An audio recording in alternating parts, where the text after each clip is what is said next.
Once again, presented as a service of WCBL Radio in Benton, Shelby McCallum owner. This is Ray Mofield speaking. We're visiting today at the Bank of Benton, and our guest is Mark Clayton. We're particularly interested in interviewing Mark of anything he wants to tell us, but especially about Birmingham. And this program generally starts off, Mark, by raising the question of how old you are. I hope you're not insulted. Not at all. I'm 68 years old. Well, that's good. That puts you up in the type of persons we're looking for. We're not trying to write the definitive history of the world. We just want to get some local color about Marshall County and how it once was. First of all, let's establish your lineage, and for the genealogist purposes, your father was? Dr. C.E. Clayton. And did he practice in the Birmingham area? Yes, he did. We moved to Birmingham in 1922, and he had a large practice until he died in 1934. His area covered primarily all the Birmingham community, and as far down as Gibbertsville, and as far the other direction as Johnson Creek. Also, a great area, what was in the land between the rivers. Mm-hmm. And your mother was who? My mother was Irene Dexter. She was a native of Evansville, Indiana. However, they married and moved to Livingston County when my father first started the practice of medicine. Yes.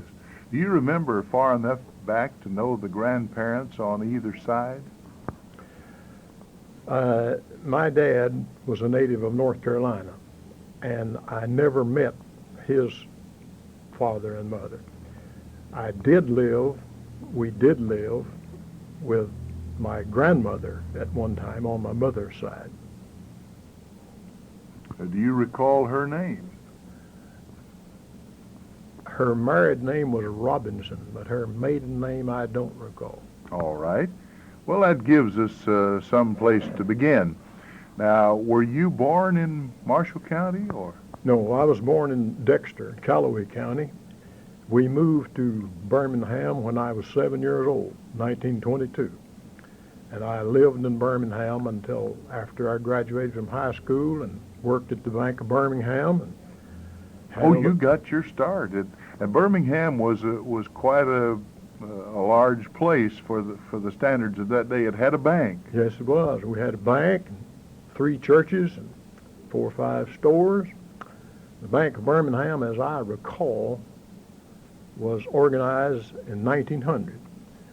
A fellow by the name of M.R. Cox organized the Bank of Birmingham, and in about 1900, and he remained as cashier of that bank until the TVA moved the town away. He was the only cashier the bank ever had.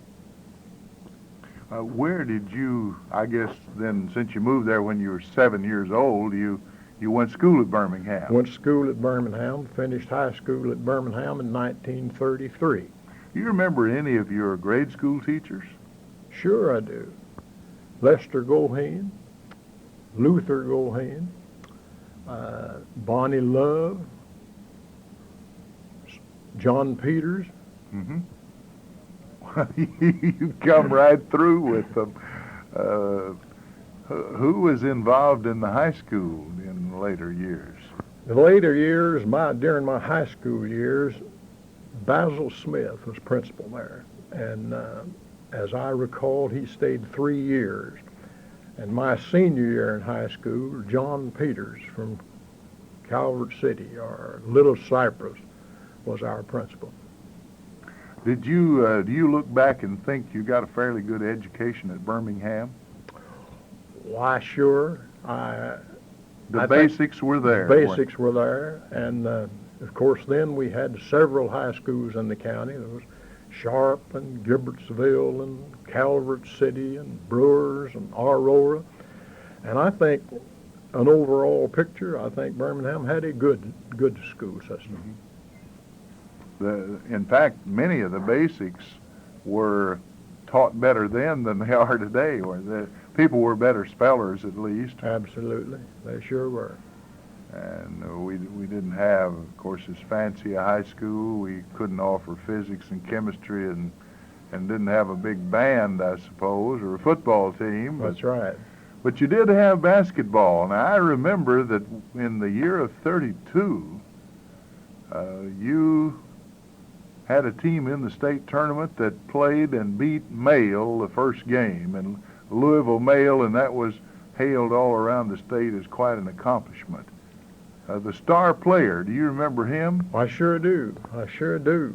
McCoy Terry led that crew, and some of those boys are still around. Virgil Provine, and Wilfred Baker, and Robert Goheen, and Cecil Dunnigan, and there's quite a crew there, and had some exceptional ball players.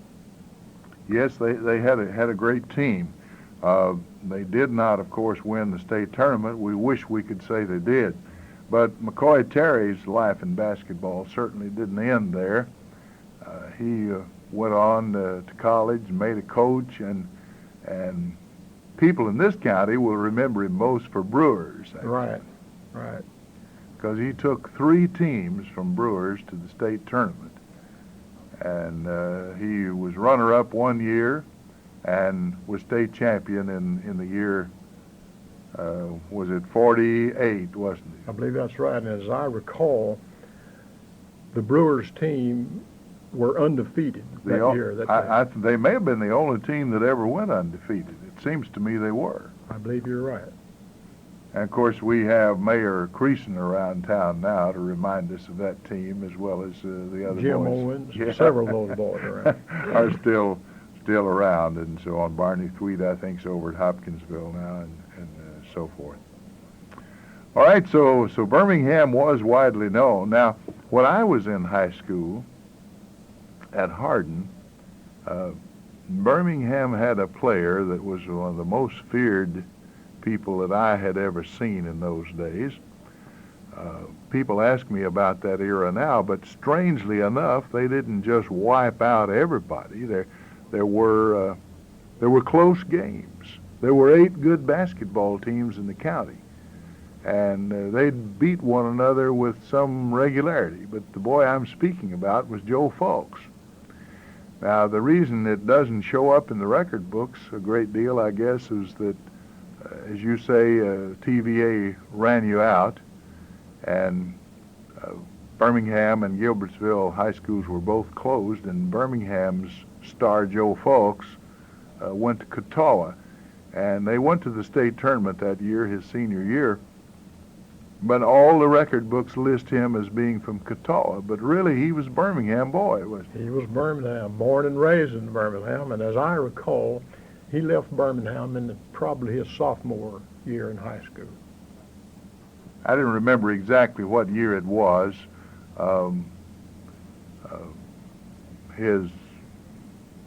I was thinking maybe it was his junior year. You're possibly right. But because I remember watching him play at Hardin, and he was just unstoppable even then. Later at Murray State, he did the same thing, and for the Fleet Marine Division team, people began to notice he was a lot better than Andy Phillip, who was a whiz kid from Illinois, you know, that famous Illinois team, which was a great team, no doubt. Right. But Joe Fulks was better than he. And, of course, that got him some attention and eventually a contract with the Philadelphia Warriors. But I just thought we better put in Joe Fulks' name. Right. All right. Your father was a physician, so we know what he did. When you finished high school, what year was that? 1933. That wasn't a real prosperous time, was it? It was not. Well, what did you do then? Soon after my graduation from Birmingham, I went to Drones Business College for a year. And during that year, my parents died, and I had to drop out of school for a time. But later on, I was reinstated at Drones and finished their regular course and came back to Birmingham and started work at the Bank of Birmingham. And I didn't make the best banker that Birmingham probably ever produced, but I had the best training under Mr. Minus Cox. He was a very wise and prudent fellow and served the community in many capacities.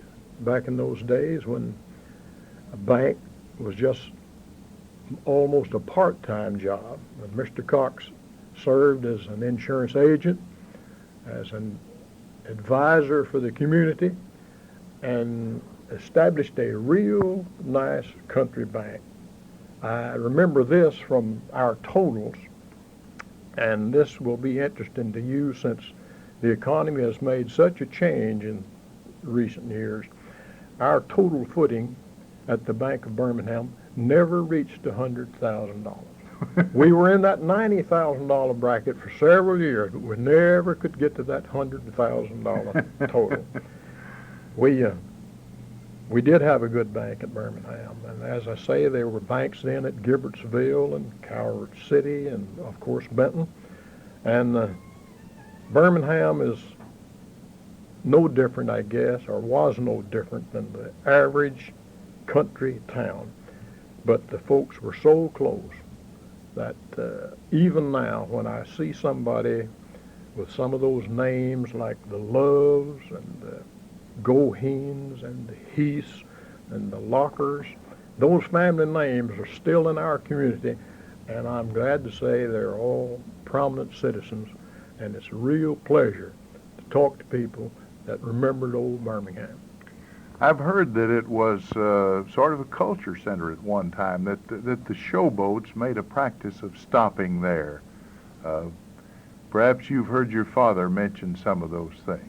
Well, I'm old enough to have attended some of those showboats.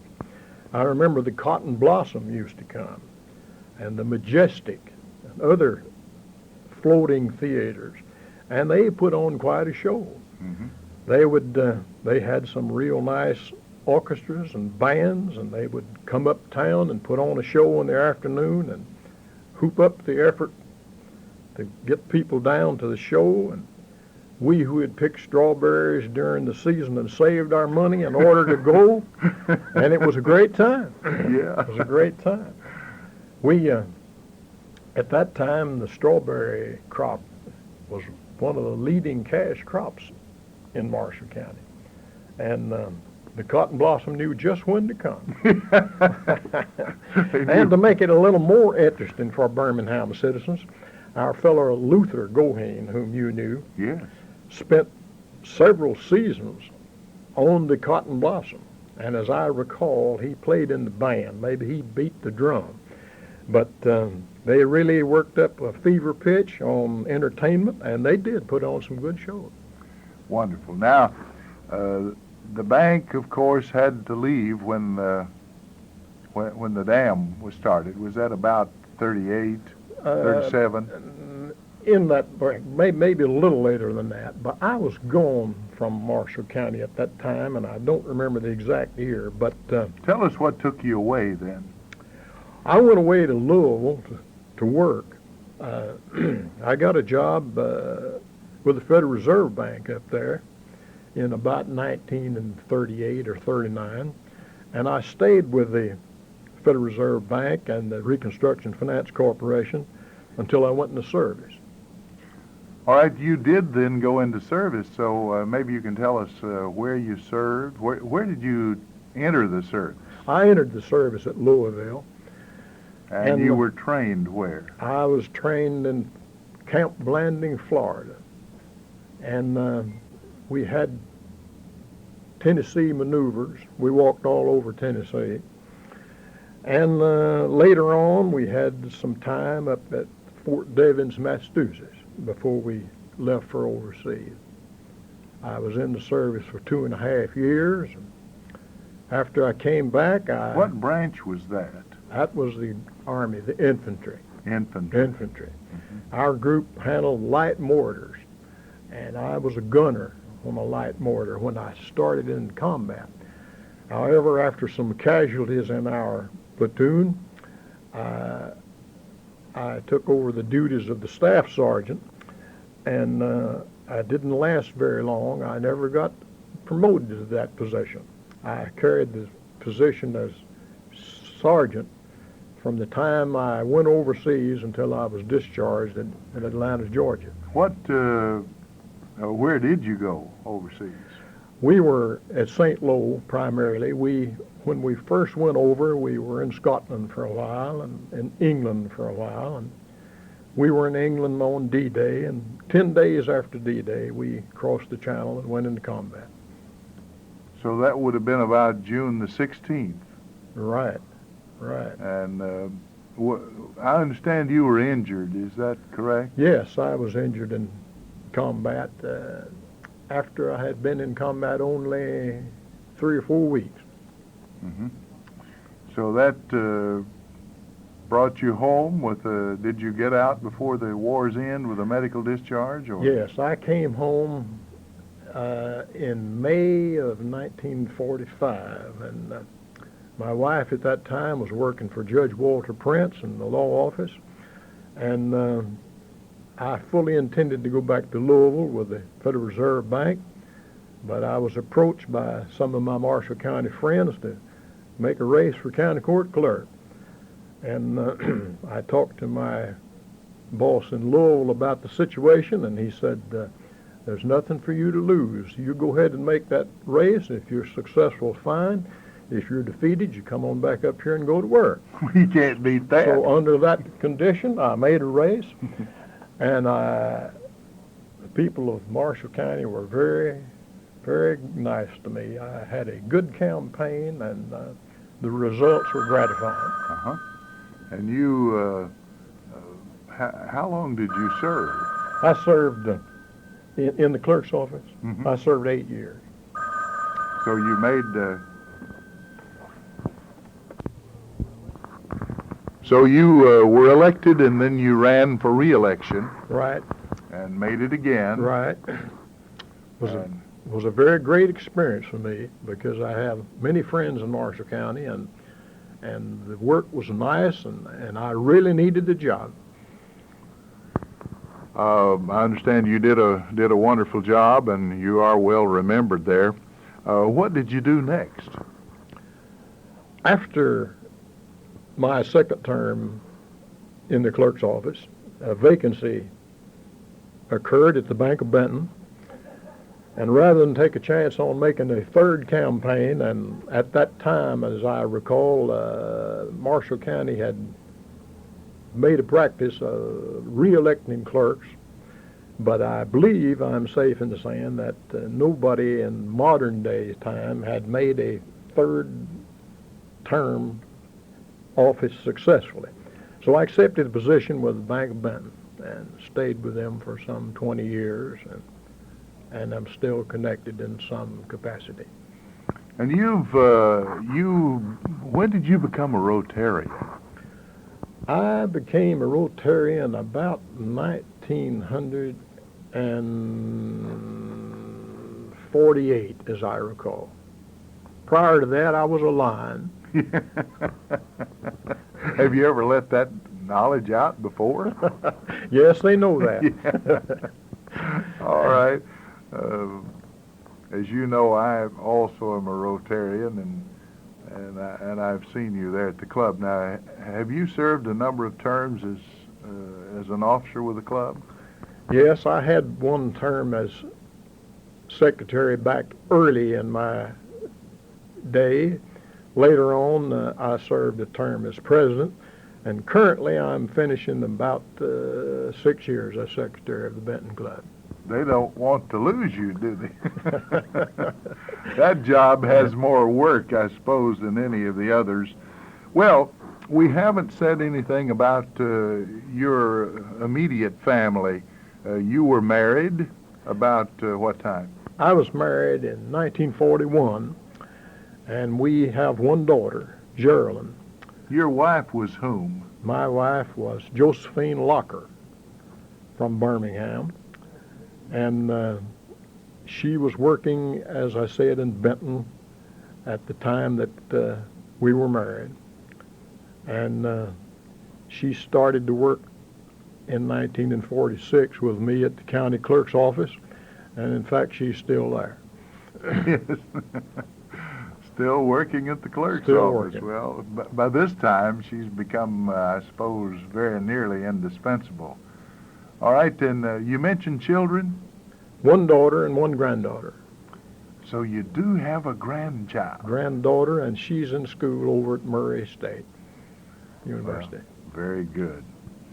All right, tell us some of the interesting things that happened to you in the clerk's office. Do you have anything that would have been, say, amusing that ever came up? Or? Well, I don't recall any right offhand. It was a very interesting office. Now, the county clerk is responsible for more things, I guess, than any other office in the county. The circuit clerk is kind of limited to the courts, I suppose. But the county clerk sells, car license? Car license. And records the deeds and the mortgages and the contracts and marriage license? And most all of the records of the county, as far as I know, are still maintained in the county clerk's office. Mm-hmm. So that gave you a lot of business to keep up with, a lot of varied things to work on. It was a very interesting office, it sure was. And back in my day, the constitutional limit of salary was $5,000. Of course, these fellows now, they're up in the money. But even in my day, it was a good job, and the fact that I was in the position to work my wife in there, it was a great experience for us, and one I will never forget. Mm-hmm. Yes, you mentioned that constitutional limit. Of course, finally Earl Clements came along and saw that the universities were being wiped out. The medical schools especially were just being devastated. They couldn't hold anybody as faculty that was worthy of the name for a 5,000 limit. And he did get the limit changed to 12. Then I guess the courts saved us from going out of business, inventing the rubber dollar theory. Right, that's right. Well, I suppose you can testify as well as anyone that the value of the dollar has been changed over the years by inflation. Of course, the few years that we're in now, the value of the dollar has been so depleted that it's just almost impossible for a fellow to make any plans for the future as far as the economy is concerned. Yes. You mentioned once about 3 churches in Birmingham. What were they? We had a Baptist church, a Methodist church, and Church of Christ during my years there. And you attended one of those churches, did you? Yes, I did. I attended the Baptist church. Do you remember any of the ministers in that era? Oh, sure I do. Dr. Goff, who was that Hobson Goff's father? Hobson Goff's father. The strong man. Strong man. He was a veterinarian also, wasn't he? He was. And he was pastor of the church at Birmingham for many, many years. And I remember some of the others. Let's see. There was a fellow named Blakeney there for a while. And I believe that family originally came from Callaway County. Mm-hmm.